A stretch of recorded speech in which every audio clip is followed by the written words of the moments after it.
Hello, worship team. I want to take a minute today to send a special thank you to all of those who served in our Easter services this past week in some capacity. You know, we had our Maundy, Thursday services on Thursday evening. Of course, the weekend before, we had a Palm Sunday service and had some special things happening there.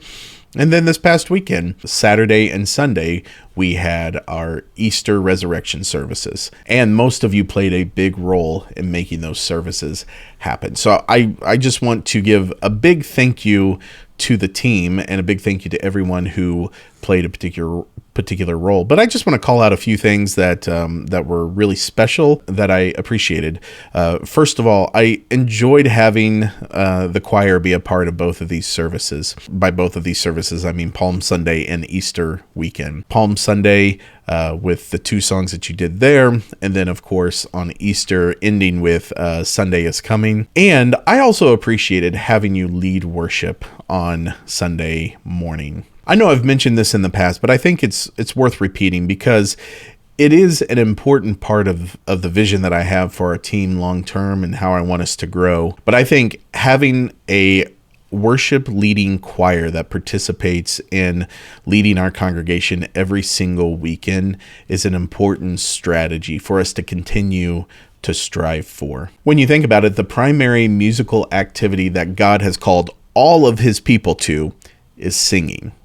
That's not to say that the other parts of the ensemble are not important. Of course, he says to play with excellence on the stringed instruments and the harp and tambourines and to make a joyful noise. He says all of those things in his word, and that's important. But also, those activities tend to be given to a select few in the congregation, like we do in our congregation. However, I think it's clear from the scriptures that everyone should be singing.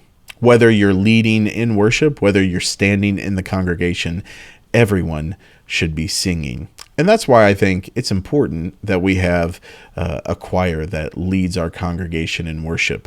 I'm grateful for our frontline singers, and they do an excellent job. And of course, we would never fade that out either. But I think a more frequent presence of a choir, of a good, strong choir in our worship services would be a healthy thing. And I just appreciate weekends like this because it gives us a glimpse, it gives us a picture of that, and it just elevates our services so much. So thank you, choir. Thank you for those of you the last 6 weeks who've been coming in on Wednesday evenings and rehearsing and preparing to lead. Thank you for that. I also want to thank the Maundy, Thursday team. I know there was a group of you who came on Thursday evening, who prepared, who made a really special evening of remembering the night of Christ's arrest, his trial, and then, of course, his crucifixion on Good Friday. There were those of you who worked behind the scenes ahead of time to set the stage, to prepare the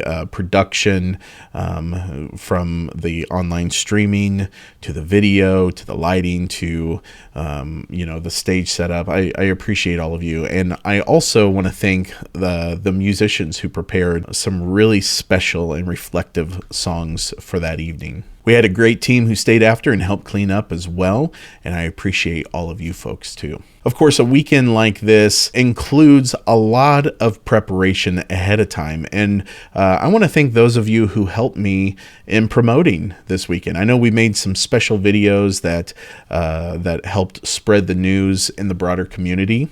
As we've said, Easter is it's a weekend when people are thinking about church and they're thinking about going to church. And it was a pleasure to host so many guests this past weekend. And I think those of you who helped with the videos, who played a role in it in some way, and of course for all of you for sharing, for liking, for commenting, thank you for all of that. Most of you served in some capacity in the band or the production team, and I appreciate that. There was extra music to learn. There were things outside of our typical repertoire to learn. So I appreciate the extra time that you had to put into to these services to make them special.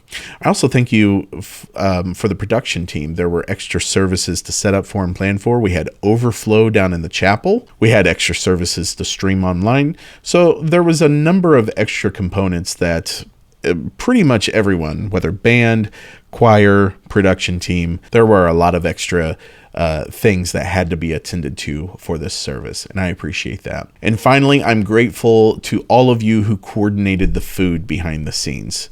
We ate well this past weekend, and I'm grateful for that. There's a lot of planning that goes into that, of course, a lot of preparation, and thank you to those of you who attend to those details, and so the rest of us can be blessed and can be nourished while we are serving our congregation. Thank you. All that to say, I'm very grateful for you all. I'm grateful for the work that you put into serving our church community and to serving our larger community for this weekend. I don't know what the numbers are as far as all of those who attended. Honestly, I really am not too concerned about what the numbers are. I'm grateful for your faithfulness. I'm grateful for your faithfulness to serve your church. I'm grateful for your faithfulness to serve your families. And it's quite obvious whenever I see the passion that you have to worship and to honor and to glorify God, that is an overflow of lives full of worship, of homes full of worship, of families built around the worship of God. And I'm grateful for that. It's quite evident in your lives. Thank you again, and I look forward to all that the Lord has for us in the weeks to come.